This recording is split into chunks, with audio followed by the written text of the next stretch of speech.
This is a shortish one, mainly because I think I blacked out from the sheer stupidity. C equals customer, M equals me. C, my Wi-Fi keeps dropping out. M, I'm sorry to hear that. Let's see if we can figure out what the cause is. 20 minutes of troubleshooting later, the line is fault-free, router is running correctly, setup and positioning is correct, and I'm drawing a blank on the cause. As a last ditch, I boot up a mesh analysis tool. I'm seeing some signs of interference. It looks like there's a device broadcasting quite a strong 5G HZ signal on the same frequency as your router. It's coming and going, so likely a mobile device. Have you bought any new wireless electronic devices lately? C, no, but my neighbors have just had the vaccine. I don't see what that has to do with anything. C, obviously the 5G tracking chip in the shot is interfering with my Wi-Fi. That was where I had a self-defensive stroke, made some vague comment about changing frequencies and hung up. Had to take a long break to recover from that one. So, a little backstory. We have computers with removable hard drives. You can literally push a button on the front of the tower and pull the hard drive out. This is because the users have to lock up those drives at the end of the day. Apparently, some users are convinced that they are supposed to leave the system on, and with it powered up and the OS still running, eject the drive and lock it up for the day. And it gets better. They will then leave the system powered up, or they actually shut the system down before ejecting said drive, power the computer up sans hard drive. This is so it can get updates over the night. You know, the ones that are patches and software pushes for the computer. Which at this point doesn't have a hard drive. So it'll just sit there all night with no boot device found, supposedly getting updates. I'm not making this up. User called and says, I keep getting disconnected from VPN when I lose power. My power at my apartment keeps going out. My power is on now and I'm connected. Me, confused, okay. So what's the issue? User, it's weird. So every time my power to my apartment goes out, I get disconnected from VPN. But it's working fine now. Me, still not fully understanding the issue, because the power keeps going out, the router keeps going down. User, I didn't think I needed Wi-Fi. I was told that I would be able to connect to work from anywhere in the world using VPN. Me, finally understanding the issue. This man's lack of knowledge, well, as long as you are connected to Wi-Fi. You can connect from anywhere in the world, meaning, if you're traveling, you can connect to work using VPN from a hotel, airport, Starbucks, etc., but you still need a witty connection. User, okay. Hangs up.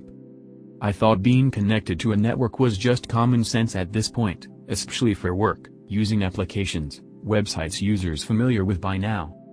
Sorry if it's lame, but these convos kinda amuse me. I always seem to overestimate people's knowledge.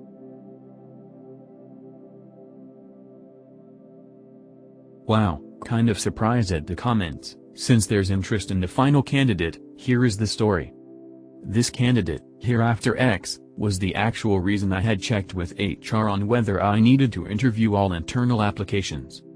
I had attended a few meetings that X also attended. Probably everyone has dealt with a similar person. Always has a comment on every subject discussed, always has a story about how hard their situation is, but they manage to overcome all problems no matter what.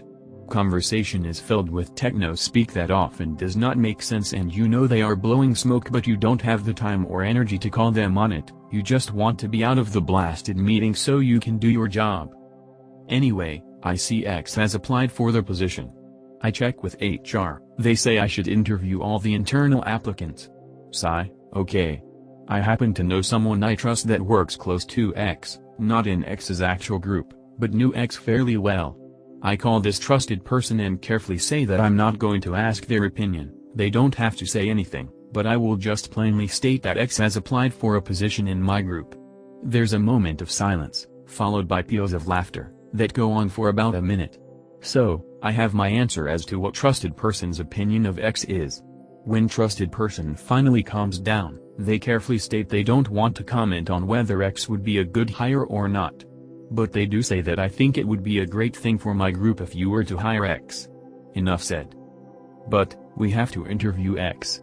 So, X's interview rolls around, and I'm very lucky to have a super smart professor on my panel. This professor has one of the best BS detectors of anyone I work with. We go through the interview with X and the professor is hardly asking any questions, he's sitting very quietly. We finish up with 10 and 1. I'm a bit worried. X can BS like nobody's business and I'm worried some on the panel may have fallen for it. After X leaves the room, Professor turns to me with a look of horror and asks why the hell we interviewed X. X clearly knows nothing, he's totally blowing smoke. Am I out of my mind? Sighing with relief I lay out what HR told me, and I mentioned the reaction I got from the trusted person I called. Professor thinks for a moment and says they understand, but do we have any more of these people? No, the rest are outside candidates and one in particular looks really good, in fact we probably can't pay enough to get them. Luckily the person we wanted was working for a business that was in major trouble and they really wanted to jump ship quickly. And there was much rejoicing. A story from here a few days ago reminded me of a customer I had back in like 2008 or something like that. We were a rather new IT consulting company providing all the services for small and mid-sized companies up to being a mid-size MSP later on. Kind of a success story actually. So I was talking to the customer about a new setup for their single on-site server. It was a Dell server with a physically installed domain controller which also served as file server and print server. Backup was done on a tape which should get exchanged daily but was forgotten about every second day or so, the usual. I was consulting him to a new server machine and splitting up the functions a bit with virtualization, by which we could do the backup using snapshots stored on a NAS, something like that. We were still talking concepts. Of course, the customer figured out the newer setup would be more sophisticated resulting in more dollar. He then got an idea about backups. Mr. Fraraz, I have a RAID, don't I? It's mirrored, isn't it? Me, yes, RAID 1, mirrored. Customer, speaking while moving in the direction of the server, so I can just take out one drive and put it somewhere safe like taking it home.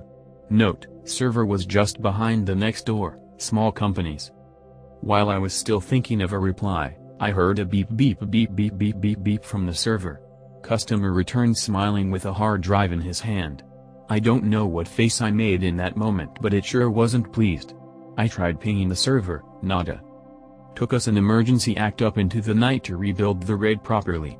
Actually I don't know exactly why it crashed so hard, since in theory the customer was right. Of course the idea was still a bad one. This story goes way back to '91. I was a field service tech for a computer company in the western US. My territory was pretty large, basically half of a US state. I had one large customer in the city I lived in, a smaller customer about 2 hours drive away, and a third customer 4 hours away in a different city. Needless to say, I did a lot of driving. The systems I supported were mini computers from the 80s. Computers, tape backup systems, external disk drives, the old-fashioned big as a washing machine type. Plus telecom devices, printers, dumb terminals. We provided service for everything and got paid pretty well. This is all pre-internet, and PCs were fairly new. Anyway, I got a call from my 2-hour-away customer first thing one morning. They had a terrible storm the night before, lightning strikes all around, plus a power outage, the system is down. Do some troubleshooting over the phone. Computer has various LED indicators on the front panel, AC power is on, all else dark.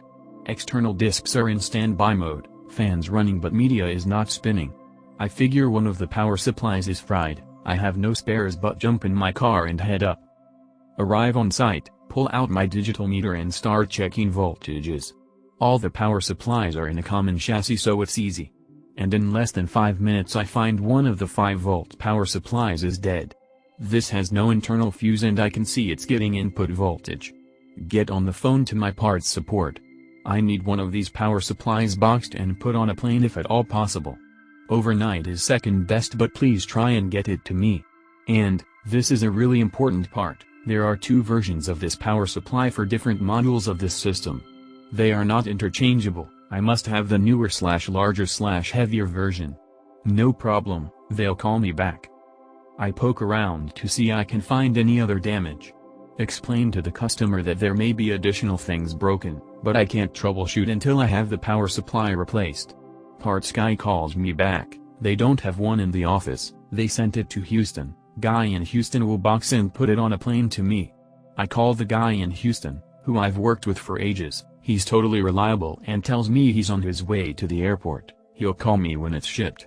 I have a 2.5-hour drive from the site to the airport, so if I leave soon I'll get there around when the package arrives. Explain to the customer, I'll be back when I have the power supply. They will arrange after-hours access for me, just in case. So far, things going as good as I could hope. Drive to the airport, find the air freight office, they have my package, all is good. Airline guy hands me the box and my heart skips. The box is too light, this is the older version of the power supply. I rip the box open, yep, wrong part. I find a payphone, no cell phone in those days. Call my parts guy and rip him a new one. Houston customers have none of the older systems, this should have never been sent. They check with the Houston guy, that's the only one he has. They promise to find the correct part for me. I call the customer, sorry, wrong part, we are working on it. I'll call them back, might be tomorrow before I have it. Customer is pretty cool, glad I'm keeping them in the loop. I head home and wait for an update. Parts guy pages me, remember pagers? He's getting the part from our East Coast office.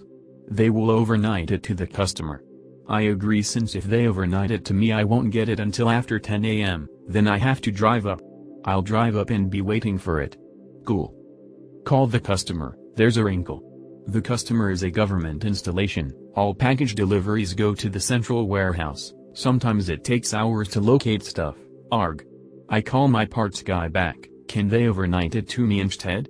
He calls and checks, no, it's already gone. Call customer back and explain. Okay, we'll work with what we have. Next morning, drive to the site, meet with me contact and we head over to the main warehouse. Guys there ask what the PO number is, that's how they track everything. Explain that there's no PO number, it's a spare part, small box, blah, blah. Guys kind of hem and haw, after some moaning and groaning agree to look for the box. After some time, they find the box, it's been opened, looking for paperwork I guess, but it's the correct power supply. Hooray! Back to the machine room, install the power supply, all LEDs light up, all voltages check correctly, now just boot up and away we go. Except the boot fails. First disk drive which contains the OS faults. Clear the fault, try again, same thing. Okay, this happens sometimes, disk file system got corrupted due to power or lightning. There's an alternate procedure to boot into maintenance mode from a tape, from here I can reformat the disk, restore the OS, and then boot normally. And I'll be able to check the other two disks for damage and data loss. Find the correct tape, get the system booted up, I'm feeling okay about the CPU at this point, and start formatting the disk drive. Normally takes about an hour, fingers crossed. After getting the part of the formatting, program fails. Too many errors on the media, the format program cannot work around them. This is bad. I'm thinking if one disk is bad, what about the other two? Call my tech support guy, he shares my concerns. He will get our parts guy working on find new media for me while I work. He suggests changing the addresses on the disk drive so either the second or third is the first and try to format it. This will erase all data on this disk, so I check with the customer. They are okay with this, it means they will have to do a full restore from tape, but if it will speed things up, they are in. I change the addressing, which is really easy, and try to format a different disk. No luck, fails in a similar matter. Try the third disk, same thing. Call my tech support guy back. Wants me to swap the disk media from the other two disks into the first drive and see if I can at least get one disk up and running with the OS on it. This a total long shot and we would never do this, except getting me replacement media is going to take a day at least. Customer doesn't care, their data is gone anyway, so they are looking at the full multi-hour restore. Swap media from the second drive to the first and try to format. Fails like before, media cannot be formatted. Try the third media, same result. Call my tech support guy back, I need 3 sets of media, and I need them as fast as I can get them. I'm also thinking that each set of media, called an HDA, head disk assembly, comes on a small pallet in a special foam box. I can maybe fit one in my car, but not 3. Each HDA weighs about 70 pounds. My support guy calls back. They are having 3 HDAs air freighted to me, they'll arrive at the airport at night. Call my wife and ask her to get on the phone and rent me a van at the airport. It can be a minivan, I'll take the seats out. Talk to the customer, update them, I'll be working all night most likely, is that okay? Sure, they give me a key and notify security that I'll be there. Call my wife, she found me a minivan, rental car guys are cool, they'll pull the seats out and store them for me. Back into my car and head to the airport. Get to the airport and park, get the parking shuttle to the airport, catch the rental car shuttle and they have the van ready, so far, so good. Head to air freight, pick up the pallets, airline guys help me load them up, I'll be on my own at the customer's site. Drive back to the site, now well after dark. Back the van right up to the front door, site is closed so no big deal, I'm not in anyone's way. Unbox one HDA and carry it into the machine room, install it, power up, start formatting. And it works. Get the drive formatted, install the OS, reboot as normal, now have a working system. Run standard disk check while I'm lugging in the second HDA. Install the second HDA, power up the second disk drive, fire up the disk formatting program, different program for disks that are not the first one. And the program is not found. Spend some time looking in various directories, then I remember. Our phone support folks had been instructed to remove the program from all customers' systems because a few were purchasing third-party disk drives and adding them to their systems. So the format program was deleted and all field techs were given a tape with the program on it. If we ever needed it, we were supposed to restore it from our tape, run it, then delete it from disk when we were done. I know I have the tape but it's in my car at the airport. I search to see if there's another tape on site. Can't find it. Cursing myself, I lug the last HDA into the machine room, jump in the rental van and head back to the airport. Get to airport in record time since it's now the middle of the night and there's little traffic, I think it took 90 minutes. Into the parking area, find my car, grab the tape, back in the van, attendant lets me leave without paying since I was there less than 5 minutes. Back to customer. It's now early in the morning, I get the second drive formatted, run the check program. Get the third drive formatted and checked. While this is going on, I get the bad HDAs boxed up in the van and labeled for shipping. Everything now is in the customer's hands, they'll have to restore all their data and have the software support folks assist them getting things back to normal. I leave a note for the customer since no one is in yet. I'm pretty wiped out by now, but get in the minivan and head back to airport to ship the parts back. I'm cruising along the highway. The eastern sky is beginning to get light, sun will be coming up soon. My pager goes off. I can't effing believe it. I'm in the middle of nowhere but there's one spot with a gas station and convenience store coming up. There's a payphone there. Call into the dispatch folks, my 4-hour away customer is completely down. I call them, system is down, no LEDs on the front panel. Great, another power supply or fuse. This customer has older version so the power supply I was shipped by mistake will actually work in their system. Plus it has an internal fuse that is difficult to reach but I should be able to get them up and running. I explain I've had no sleep and can't drive, but there's a puddle jumper airline I can catch, I'll call them back. Call my wife, she's awake, can she call the airline and get me a seat? Customer will pick me up at the airport and get me a motel room. I start driving again, get to the airport. My wife pages me, I've missed the morning flight, there's one in the evening. Fine. I ship the bad parts, turn in the rental van, pick up my car, go home and call the site I've been working on for the past couple of days. They are okay, restore is in progress, things are looking good. I get about 3 hours sleep. That afternoon I head back to the airport, get the puddle jumper, fly to the other city, it's now dark. Customer picks me up and we drive to the site. Staff gone except for the operations folks. Yank out my meter, no 5 volts. Feel like I'm having flashbacks. Takes about 20 minutes to unbutton things so I can get to the power supply and dismount it so I can get to the fuse. It's a bad design, the fuse holder is up against the side of the chassis so you can't get to the fuse. Pull the fuse, it's blown. Okay, did it blow for a reason or just for yucks? Replace the fuse and set everything back so I can power things up. System powers up and boots fine. Great. Power off and refasten all the stuff I had to undo to get to the stupid fuse. Power up, they are in business. Customer drops me off at a motel and I totally crash. Wake up the next day and call the customer, everything is fine, system is up, they are catching up from the outage. I have a ticket for puddle jumper, call a cab and I'm off to the airport. I clocked a huge amount of overtime that week, but a large amount was billed back to the customer since power and lightning damage was not covered by the service contract. My boss was happy because so much of the work was billable.